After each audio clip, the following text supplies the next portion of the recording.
Hello, everyone, and thank you so much for joining us for our weekly office hours. My name is George Soto, one of the co-founders here at AssetMule, always joined by my co-founder and CEO, Justin Dorfman. Today, we're really excited, and I got to say, Ben, that I am particularly excited to be on this. I've been a fan of your work for many years, Navattic and the product and the culture and the approach that you've taken to really creating this category. So today's a little more special for me, but for the folks out there, we're going to dive into how Navattic's sales team uses interactive demos in their sales motion. And so we've seen interactive demos really catch fire over the last couple of years. Whether you're reading Gartner reports or you're literally going to the websites of the most innovative companies in the world, you'll see that there is a great way to have this self-guided experience as a potential prospect, right? And so one of the use cases that really we saw a lot of excitement in and potential in within the space was actually using it as a sales rep in your motion. So we're going to dive into that. But for the folks out there, if you have any questions, comments, feedback, go ahead and comment. You're probably watching this on LinkedIn or YouTube. This is going to be an open Q&A. Justin and I definitely want to pick Ben's brain here because he is one of the top experts on planet Earth. Ben, I don't know about Mars yet, but I definitely know planet Earth. So again, folks, don't hesitate to comment and ask questions, and we'll get to them right away, right? So let's make this conversational. Real quick, Justin, why don't you maybe tell folks a little bit about the thesis behind this M&A, or I should say AMA. Yeah, for sure. And like you said, George, we've been interested in this for a while. And we feel like this is kind of an underused use case. A lot of folks put the interactive demo on their website, even build out sort of demo centers with a bunch of demos, but really using them in the sales cycle is something that I think I've always been interested in. So really interested to hear how Navattic uses it in their own motion. Ben, maybe to start, for those that aren't familiar with you, tell us a little bit about yourself, maybe a little bit about the sales team as well at Navattic, the size of the sales team and how you work with other teams. And then George and I have a ton of questions that we want to really dig in with you. But yeah, maybe a little bit of an intro would be a good starting point. Yeah, I appreciate you both so much for having me. I'm really excited to chat about a topic that obviously I'm very passionate about. My name's Ben. Been with the Navattic team really since the inception. Was the first non-founder hire about 4.5-ish years ago. So it's been really fun to watch the growth of not just Navattic, but the interactive demo space in general. All of the reps on my team can tell you how competitive the space is now. It's just kind of fun watching the journey of the space. But yeah, really excited to be here and share some of our best practices. My team is a small but mighty team of about 4 reps a day. So the thing I love about my team is they're extremely autonomous, and they are just 3 or 4 different ICs that are just extremely motivated and high executing. So that's how I like it. Keep it lean and keep it really effective. Awesome. So let's dive right in. As I think about interactive demos and how they can be used in the sales motion, right? There's many different ways, right? You can use it for outbound. You can use it for the post-demo follow-up, right? You could use it for the demo itself, actually, right? Like I'm sure there's use cases where you can show different motions. I've seen some people use it for case studies as well. But I'd be curious to hear, first of all the ways that your team is using them in their actual sales motion, but also where it's really driving success, right? Where are you seeing the most impact from interactive demos in a sales motion? Yeah, well, the first one I'd like to call out, Justin, is like trying to, I think, break down a little bit of a barrier or a wall around like this idea that like the way that the marketing team leverages interactive demos is completely isolated and separate from any sort of sales value. So one of my favorite things I hear from prospects, and something we've heard a lot from customers too, is by simply deploying a demo on your website, that actually does inevitably help the sales team down funnel so much. It allows prospects to basically self-qualify themselves. If there's any AEs, IC sellers on this call right now, you're probably thinking to yourself, how many times in like a week, a month, a quarter, you're chatting with a prospect who you probably shouldn't be chatting with, right? They're a window shopper. They thought your software did something that it didn't. It was a complete waste of your 30 minutes. If you're on the inbound router, your tally just got wasted on, a prospect that maybe wasn't a good fit. All of these sort of residual effects the sales team will feel from marketing teams or companies top of funnel deploying a demo on their website. So I do always like to call out that while we do have, kind of two separate product lines and two different ICPs with marketing and sales, the two do really coexist and mutually benefit from a demo on the website. So little plug that definitely the marketing team can get a big win for more MQLs and conversions and all of that good stuff, but it does have a trickle down effect positively to the sales team as well. But to answer your question, Justin, I think the way our team leverages it and the success that we see the most is really focusing on pre-call demos. And it gets back to like the problems that we're trying to solve, right? Again, like George, Justin, how many softwares have you purchased in your career? Probably a lot, right? How many demos have you been on though? Probably even more. And the idea is, you having the ability, or I guess Navattic is trying to solve this very simple problem of converting the way that B2B buyers buy compared to in like the B2C world, like in sort of like the real, you're shopping around on Amazon, you're checking out these different products before you buy them. We want to create the same experience for software. So for us, the idea is if George books a demo with Ben on a Friday, the majority of the work starts right then.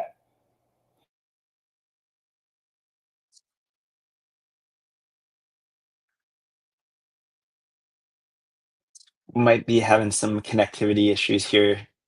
George, can you hear me? Oh, Ben, I think you cut out a little bit. I think we're back. Okay. It was just for a second. Yeah. You were talking about, I think when it cut out, you were talking about the B2C experience and how, you guys are essentially enabling that for B2B companies and for B2B buyers, right?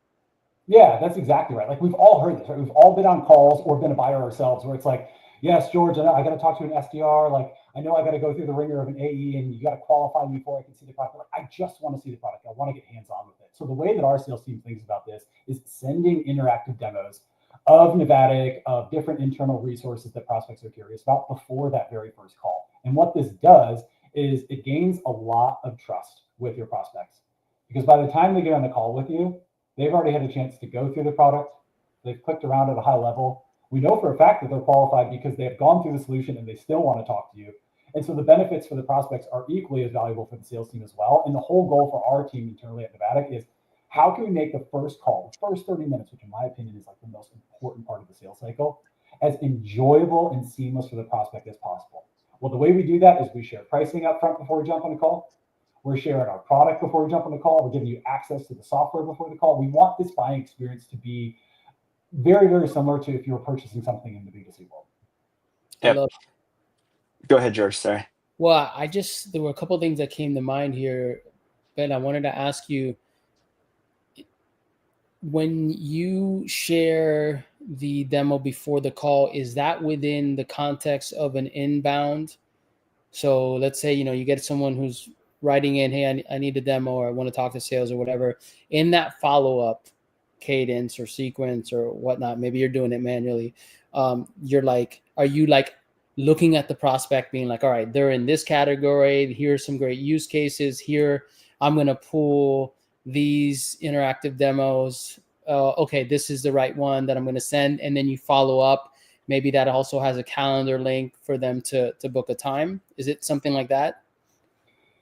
In a very traditional sense, yes, it's certainly that. And we have just released a product called Launchpad, which includes a feature that we refer to as interest level demos. And basically, George, what it is I will send you over a demo before our call, and you get to self-select from basically a menu of what parts of Navattic do I want to see. I want to check out Navattic's AI capabilities or capture. I don't care about integrations, and I don't care about mobile support. So now you're getting like a custom tailored demo based on your selections, and I'm getting all that insight. So by the time I jump on a call with you on Friday, George, I'm like, hey, I know you don't care about integrations. I know you don't care about mobile. I'm not going to spend any of our valuable 30 minutes talking about that. I know you care about A, B, and C. And so now I've prepped our conversation even more than I could have before. You already have like a starting point on second base versus home plate around what Navattic can and can't do because you clicked around with it. So that's kind of like a broad way to use it. The other kind of hack that I would say by far is the best thing we've ever done at Navattic, and I almost thought about not sharing this because I'm sure other people will hear this too. The number one converting lever that Navattic does is we'll build a demo of your software and send it to you before you even jump on a call with us. So if we're chatting with a company that has a PLG motion, they have a free trial. Even if they have like a product video on YouTube, we can take screenshots or captures of that, build a demo in 2 seconds. I just did this like 30 minutes ago for prospect, fire it out. The response rate to those emails is insane. Ben, oh my gosh, thank you so much. This is super helpful. I've already forwarded this to my CMO. I'm so excited to chat with you on Friday. Can't wait for this. And then it has residual effects as well, right? Like if we already build out a demo for that prospect, you know what they're not going to ask us to do? Hey, Ben, can we have a free trial? They don't need one. They have a demo of their software already built that they're socializing internally. And now we're just talking about budget conversations versus let's run a 4-week, POC or trial. They don't even need it. That's super interesting. And I love that because I was just thinking back to when I was a salesperson and I was doing something similar. I was at an influencer marketing company and we would run an influencer report and use that in our outbound and sort of to demonstrate the product as well. We'd still get that question of like, oh, can we have a free trial? But I think like in your case, it makes total sense that now, even if you get the question, you have a very clear answer, right? Which is, well, you have something already and you can sort of navigate the conversation in that direction. This also touches on another point that I wanted to pick your brain on. So you've talked a little bit about inbound. So, marketing having it on the website to bring in better quality leads, better quality conversations, sales reps using it in their inbound responses before the demo or outbound, again, to educate buyers and also educate themselves on some of the things that buyer might be interested in. And then now you're talking a little bit maybe post demo, right? To champion enablement. Can you tell us a little bit about that, maybe the champion enablement? I think it's such a big topic that now a lot of people are talking about is this sort of like asynchronous selling, these bigger buyer committees, and the ability to enable a champion. How are you seeing interactive demos being used for champion enablement, and what sort of like impact or advice even do you have on using it for that purpose? Yeah, I think, Justin, you probably all have seen this as well. Like in the last, year to 24 months, the basically like the buyers circle or like the digital sales room, that's the piece I'm looking for, has really blown up and exploded. And there's a reason for that, right? Because it solves a lot of the big pain points that sellers are feeling, which is we need to multi-thread, right? We need to make sure that we have like clear agendas and timelines and tasks and who's working on what next to get this deal over the line. Well, all of that is really like a fancy way of saying we need to get in front of the right people and we need to make sure that we empower our champions to do so. And so what we've seen with, interest level demos and Launchpad specifically is especially technical products being able to share a demo as opposed to maybe like a 50-minute call recording is going to be so much more digestible and exciting to a stakeholder who's like either, hey, I don't want to schedule a demo. I don't want to schedule 30 or an hour to go talk with Ben, but I do need to see how this is going to perform. And just like generally reducing demos in general, I think is probably like the biggest piece. And then not only are we serving our prospects, we're giving them a product tour that they can then socialize internally to all of the other stakeholders, but we're secretly watching in the background as well with the intent signals, right? So I'm sure with AssetMule, you guys do something similar, whereas Justin, if I send you a demo and you start sharing it with George and 5 other folks internally, you might not know this, but I'm getting Slack notified as the rep. I'm getting email notifications that say, congratulations, Justin has just forwarded this demo to a new stakeholder. And now I know that George is involved in the deal. And I can start building out that stakeholder map by simply sending you a demo link. So it's identifying the multi-threading and the stakeholders that I need to see. It's empowering you to socialize this internally. And ideally, it's reducing redundant demos. And also, lastly, I haven't bought too much software at Navattic. We're fairly lean. But anytime one of my reps comes to me with an idea of like, hey, Ben, I saw this software. I think it's really cool. I think it could help. What do you think? I never default to, sweet, let's jump on a 30 to 45-minute demo with this, AE to learn about it. I'm like, have them send me a demo. Have them send me a video. Have them send me some sort of asynchronous resource so I can vet it first before I commit to 30 minutes. Yeah. Ben, I had a question because it always blew my mind that when I was in the space before, it blew my mind when we would have a customer purchase the product. And it used to be that it would come in for the marketing use case. So on the website use case, right? Which I think was, we're all familiar that was kind of the lowest hanging fruit early on. And then I'd be sitting there going, God, man, I'm just so stoked about the use case around the sales reps using it. But then adoption was an issue always, right? And it just blows my mind because I'm just like, you could do so much. Let's look at, for example, a framework like Medpic, right? Or Medic, whatever, right?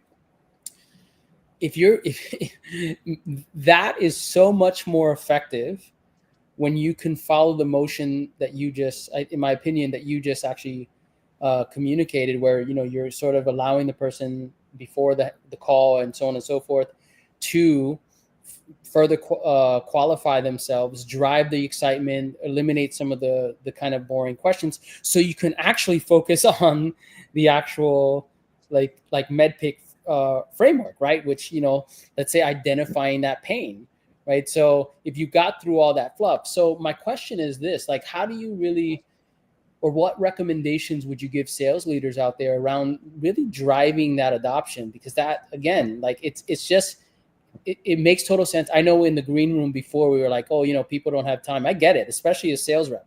I always tell Dane and Justin, we sort of talk, or I maybe I just somewhat pontificate a bit about it internally, where I'm just like, the sales rep is probably the only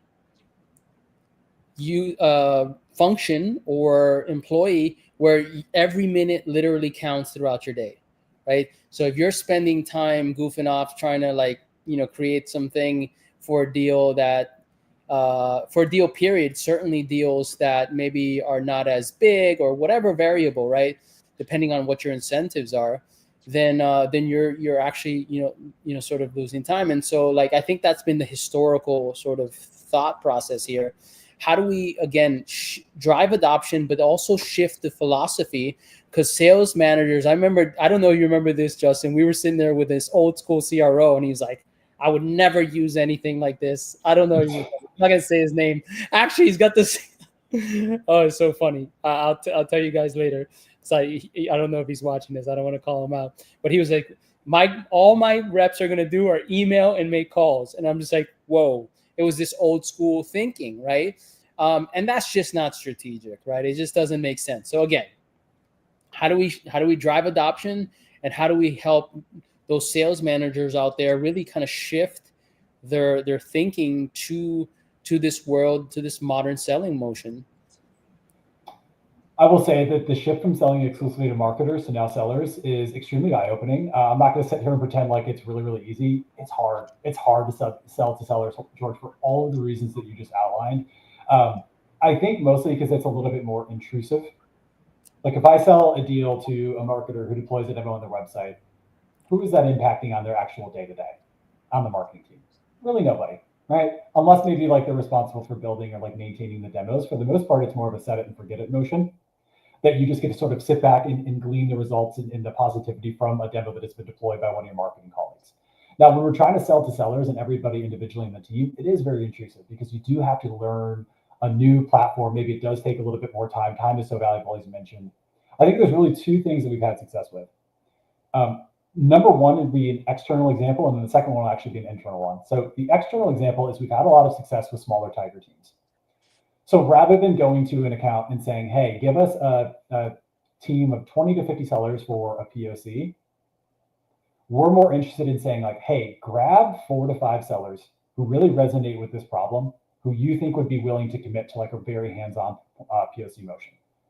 That is way, way, way more successful because you can ask anybody in our team, any of our reps, our entire sales motion at Navattic is revolved around anything that isn't explicitly helping somebody solve one of their problems. We should not be talking about from a feature perspective. We should not be trying to sell them anything. Like, we want to make sure the entire sales motion is always about Justin's problems. What is he hoping to solve, and how can Navattic do that? Anything outside of that, I do not want to hear on call recordings.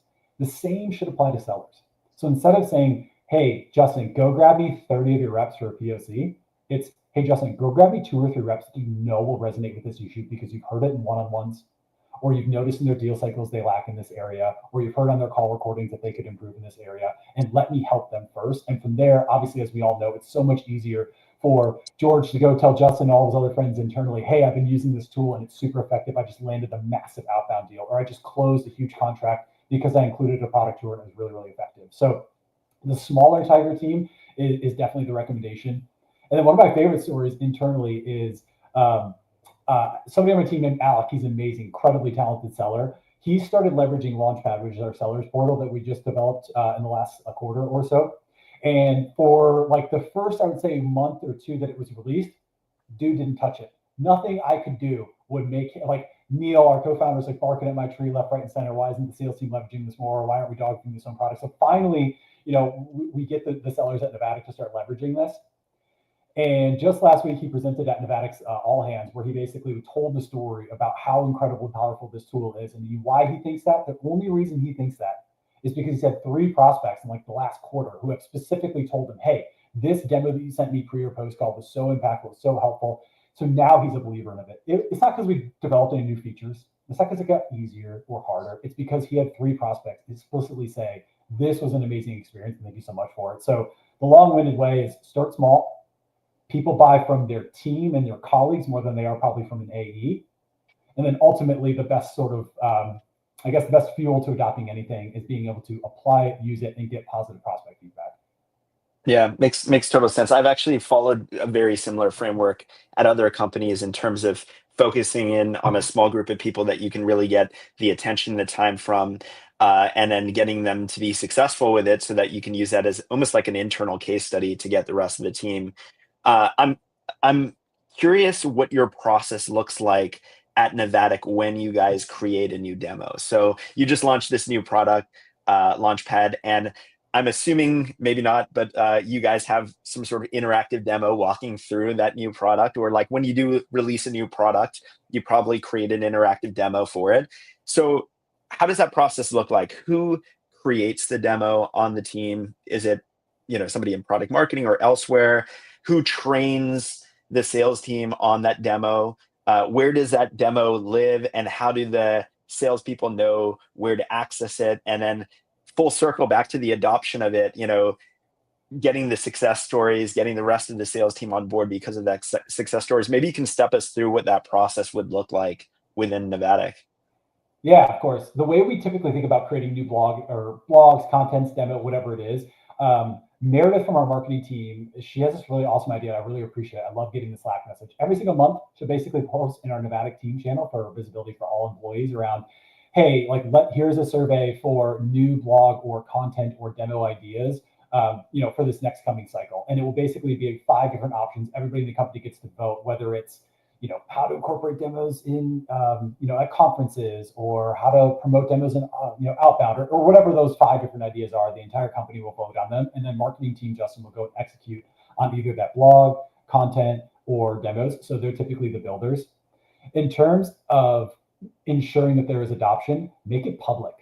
So like what we do at Navattic is we have a leaderboard. It's a little dog foodie. It's within our Navattic product, but I can actually see who on my team is sending out the most demos, who's not, who are these accounts that they're going to. We can actually connect this to Salesforce and see what sort of attribution is this contributing to. Are the deal cycles being expedited? Are they larger? Are we winning more?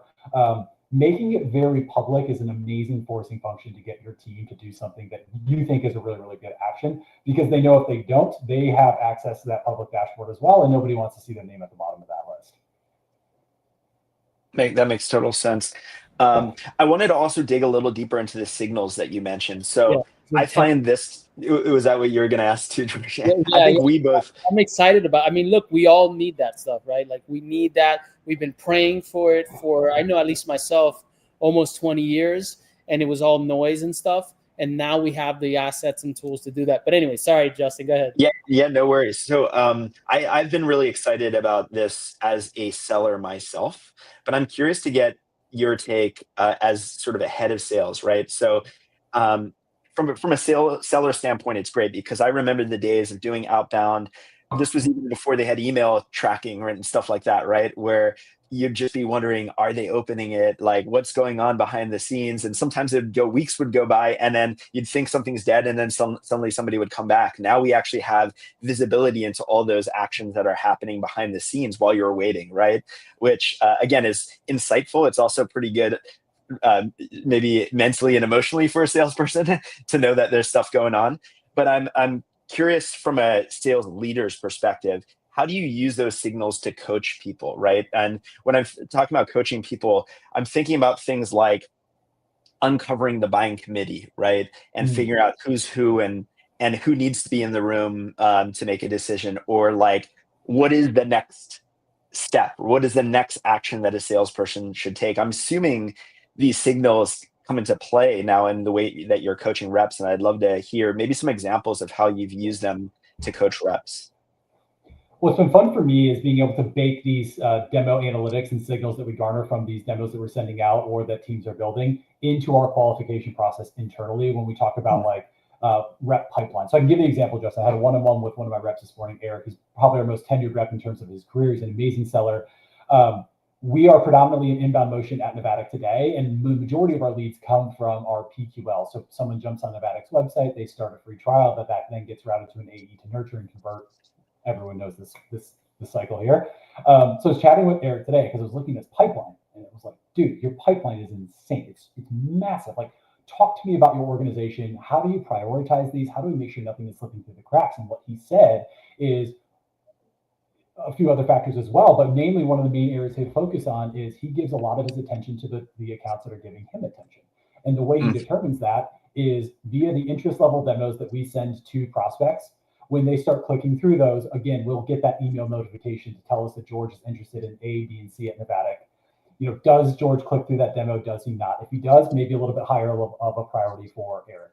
The same thing goes for the data that we'll collect from somebody's demo. So if you start a free trial with a demo, you launch it on your website, that demo is getting a lot of activity, you're getting conversions. That's a really, really good buying signal for Eric or anybody else on our team to say, hey, this person's probably is right for a conversation around, you know, an upsell conversion to a paid plan, something like that. So what's been really, really fun is to watch the team adopt Navattic into the sales process around how they prioritize, you know, pretty heavy pipelines and very, very busy pipelines between demo requests, PQLs, you know, trials that we're running, freemium conversions we're trying to facilitate. So the best way to do it is to just take the insights and analytics that we glean from the demos that we send out or from somebody's account, and actually the ones who are giving us the most attention. So it's been really fun to have that be sort of a piece of the qualification process at Navattic.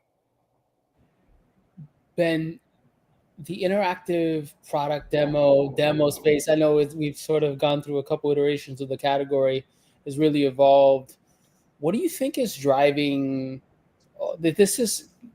I'm just so curious because you had mentioned that this rep's got a crazy pipeline. What do you think is driving the appetite for the interactive demo space, you know, for sales leaders who are out there trying to figure out how to drive more demand and those sort of things? And, you know, and maybe you can dive into, and I know we've talked about the value proposition of interactive demos, but maybe you can kind of wrap that in there. Maybe that's what it is. Like, this promise is so huge because for most of your deals to be coming in via outbound tells me that there's incredible market pull, right? Like, you guys are not out there, you know, I mean, I know you do so many things around evangelism and thought leadership, but like, you know, they're obviously converting. So like, what's driving that pool? What do you think is so special about the interactive demo space right now? You know what it is, George? It's the winners in SaaS sales are going to be the companies who develop go-to-market teams that are hyper-focused on a buying experience. I am such a believer in that. With the fast development of software and with AI, it's just going to keep getting better, worse, however you want to think about it.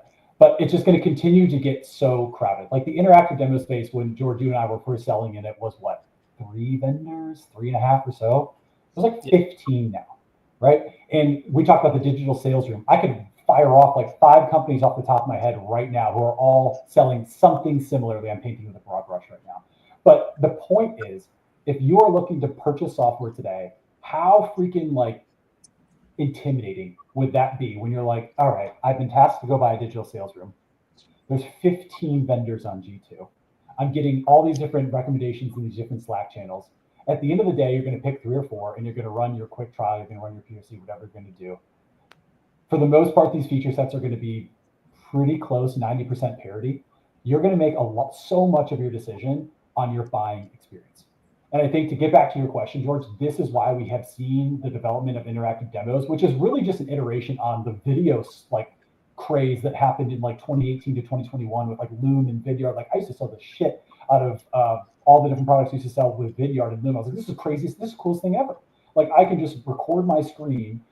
I sold at front at the time, click through whatever kind of like product video I want to and fire it off. And it was such an amazing asset. This is sort of just like an iteration on that. I'm curious to see what the next iteration of Top Interactive Demos looks like, but that is not going to change. Where like me as a buyer, I can sit here today and tell you that in a vacuum, if all else things are equal and I'm evaluating 3 different vendors, I am going to choose the vendor that gave me the best experience, because it stands to reason if I had a good pre-sales experience, that I can expect that same standard as a post-sale as well.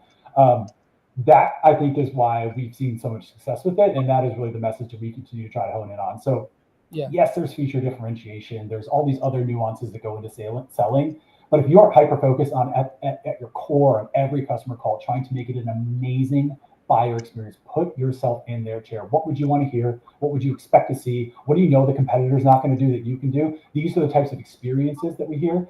And I could send you a laundry list of prospects literally shouting that out around like, hey, we love Navattic. And one of the main reasons we chose it is because the buying experience was just easy. It was simple. You made it simple. And that is a major factor, especially in such a crowded market we find ourselves in.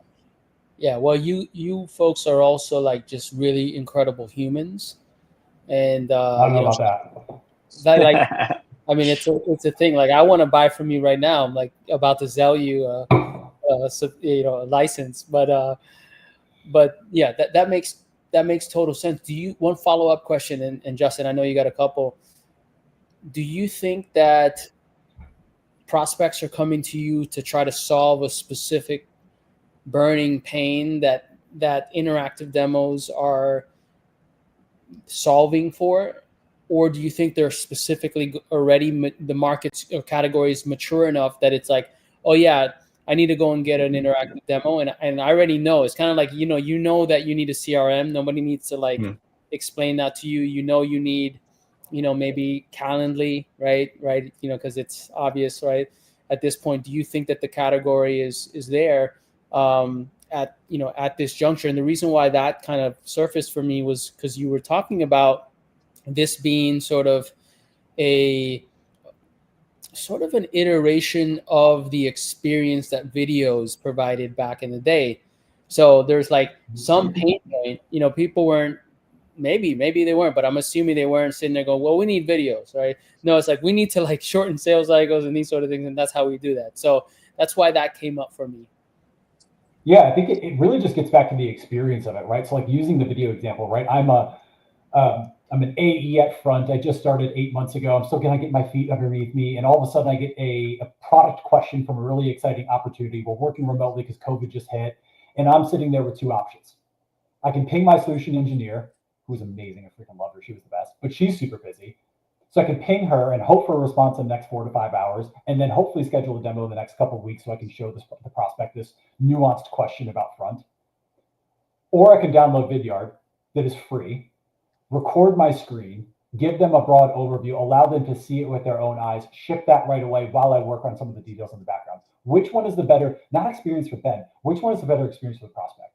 Right, so it's that itch that we're trying to scratch. And I think also we can't take full credit with the interactive demo space, right? Like again, I think we built off of a lot of the foundations that video had built for us, much to their dismay, maybe. And then the other piece of this too is I think that the PLG wave that just hit us in 2019, 2020, whatever it ended up being, was extremely timely for interactive demos, because there's no way on God's green earth that any marketer in SaaS today doesn't know what PLG means, the value proposition behind it, why it is important.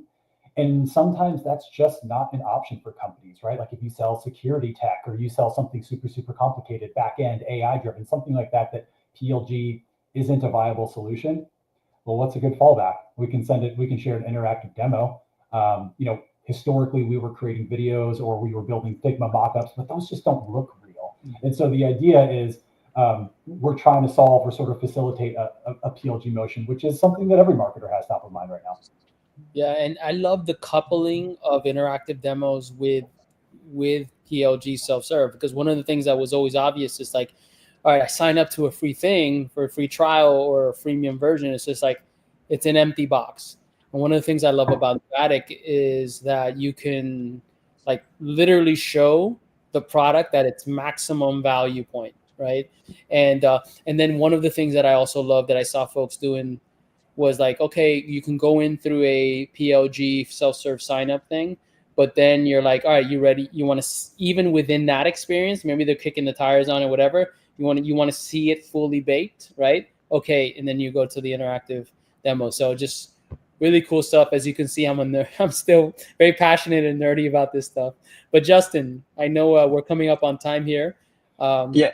Yeah, a couple more questions for you. I wanted to. We talked a little bit about the marketing and sales relationship when it comes to interactive demos and sort of like getting those demos set up, or even beyond demos, right? The blog post, the content, right, to enable the sales team at the sort of early part of the sales cycle. You mentioned a sales engineer that you also have on your team, right? And that great strategy that you have around following up post demo with, or maybe it's post demo with a interactive demo of that prospect's own product, right? Who creates that demo? Is there a relationship now, sort of like deeper in the sales cycle between the salesperson and the sales engineer, where you have sales engineers ready to pull together these very, very tailored interactive demos on the actual products of your prospects?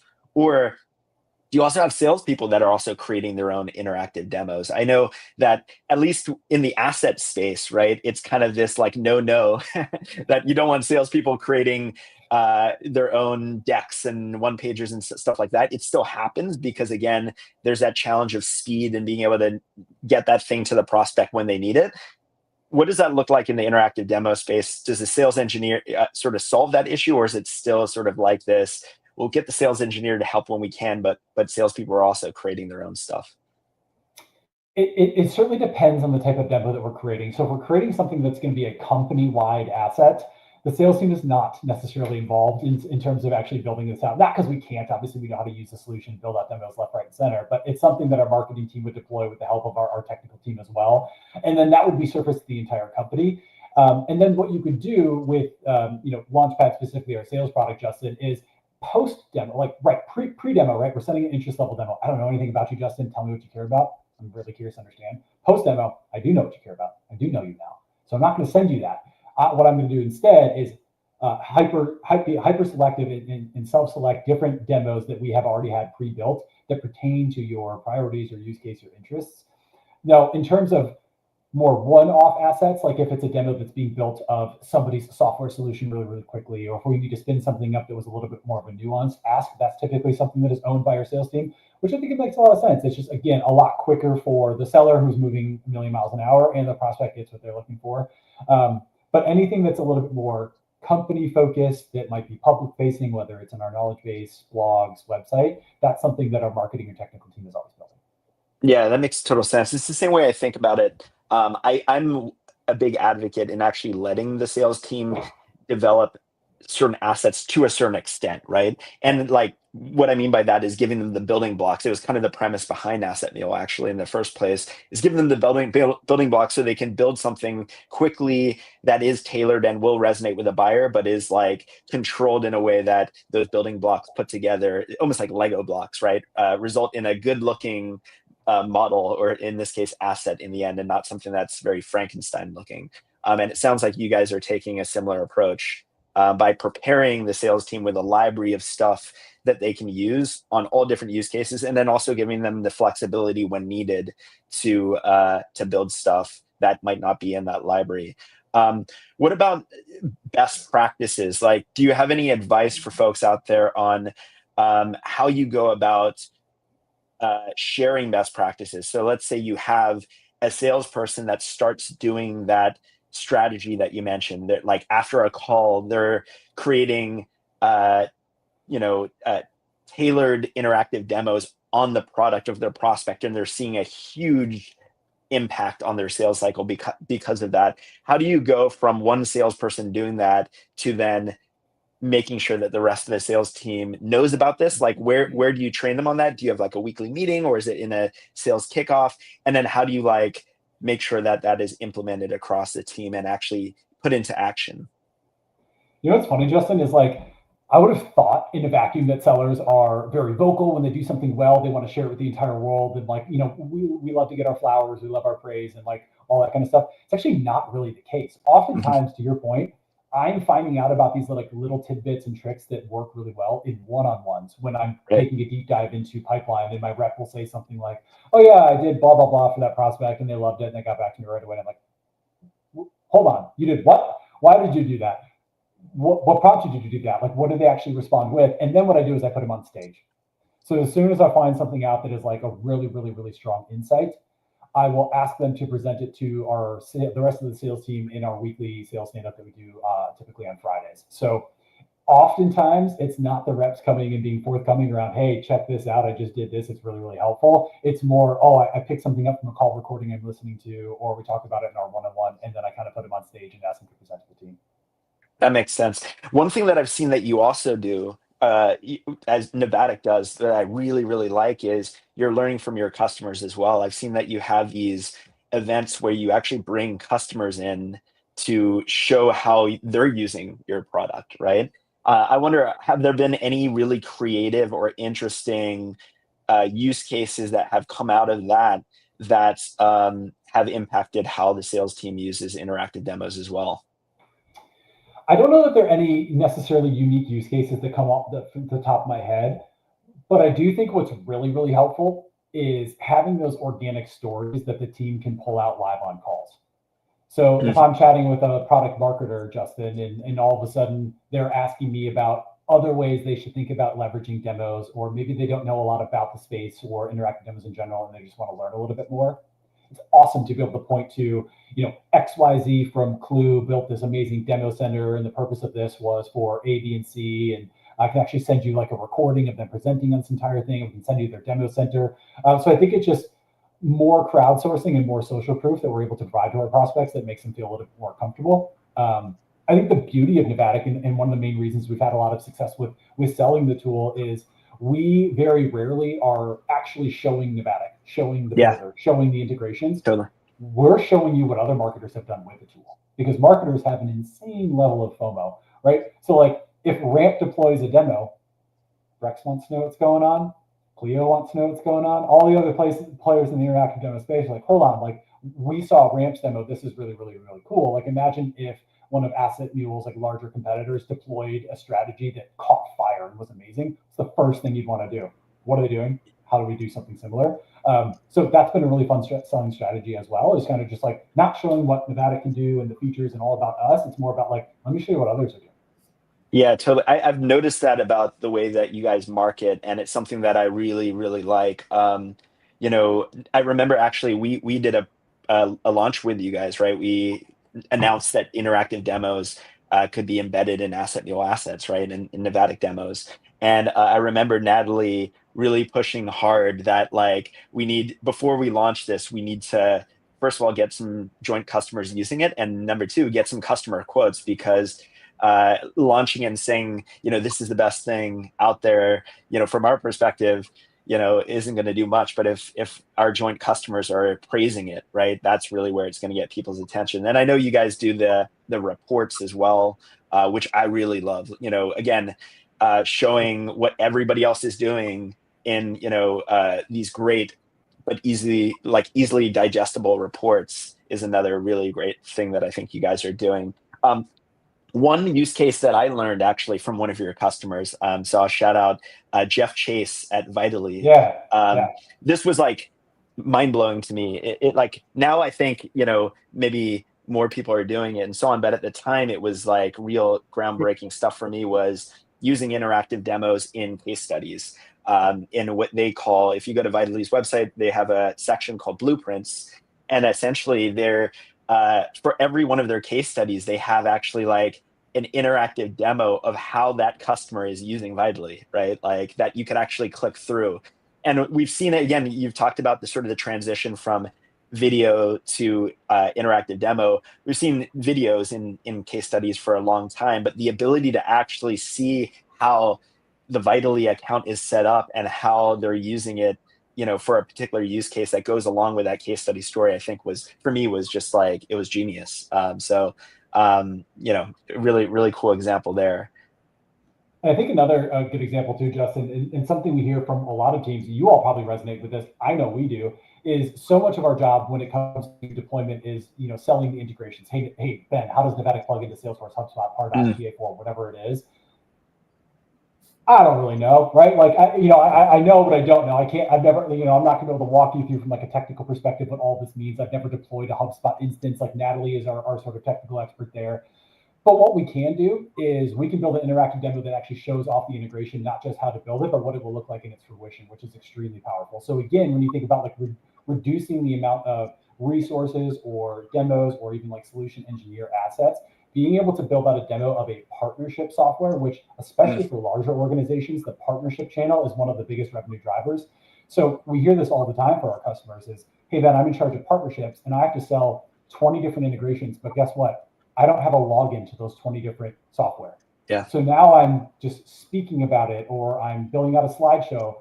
Whereas now what you can do is, as opposed to issuing credentials for 200 sellers of a partnership software that they're in charge of selling, you build it one time on an interactive demo, and now they actually show it live on calls. And this is what our team does too. Eric, that same rep that I was chatting about earlier, I love watching his call recordings because when he gets asked about technical integration questions, he pulls up our knowledge base, grabs the interactive demo from it and says, sure, you want to learn how to plug Navattic into Pardot? Like, let's click through it together. And he's able to actually show it versus, hey, I don't really know. Let's grab 30 minutes next week. I'll bring in my technical team. They'll show you the whole thing. Like, no, again, it's all about the experience. I can show you right now. And better yet, I can send this to you after the call so you can look through it on your own, send it to your ops team, all that good stuff.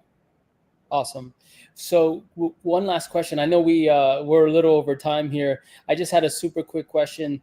Ben, for the sales leaders out there who are thinking about integrating interactive demos into their sales motion, how many integrations or how important are integrations to the long-term adopting of the solution? Or could they just, let's say V1 is just, hey, let's just build some, we'll plug it into HubSpot, Salesforce, Pardot, whatever later on? That's the quickest way for like a really exciting deployment and then like very quick failure, right? Because like the initial excitement of, cool, I have this new demo asset that I've never had before. I'm gonna start firing it over to George and Justin and all my prospects are gonna love it. And then what's inevitably gonna happen a week later is it becomes a black box. And now they're hitting up their solution engineer or their market or their marketing team or their manager and saying, yo, did Justin or George go through the demo that I sent them at all last week? So to answer your question, these demos are effectively useless if we do not have the ability to tie analytics back to them. If sellers can't glean the buyer intent signals and the data and insights from these demos that they're sending out, they will drop that tool so fast. Yeah. We could go on forever. I was going to ask next, like which integrations. I'm sure Slack and CRM and stuff like that, but maybe for another time. I know we're over here. So George, you want to close this out here today? Yeah, well, first of all, Ben Pearson, Head of Sales and Revenue and Go-to-Market at Navattic. Thank you so much for joining us today and sharing not only your wisdom around interactive demos, but some other really practical and powerful tips. For the folks out there, definitely check out Navattic. I've tagged Navattic in the chats here, so go ahead and check them out. You can kick the tires on it. Maybe if you're interested, go ahead and contact Ben's team, follow Navattic. Follow Natalie. I tagged Natalie in there as well because there's just some really great insights. Not just she's the best. Follow Natalie. She's the best. Oh, I love her. Like I met her in person in New York. What was it, last year? And I was like, oh, okay, I got a BFF now. So shares some great insight. And for the folks out there, definitely check out AssetMule. Also, our follow-up product. You can click on the banner at the top. Totally free to use, both products, right? So you can kick the tires on those things. If you love our content, go ahead and click on subscribe here on YouTube or follow us on LinkedIn. We're constantly featuring experts like Ben to help you with your sales, marketing, and overall go-to-market. Without further ado, have a great hump day and see you next week.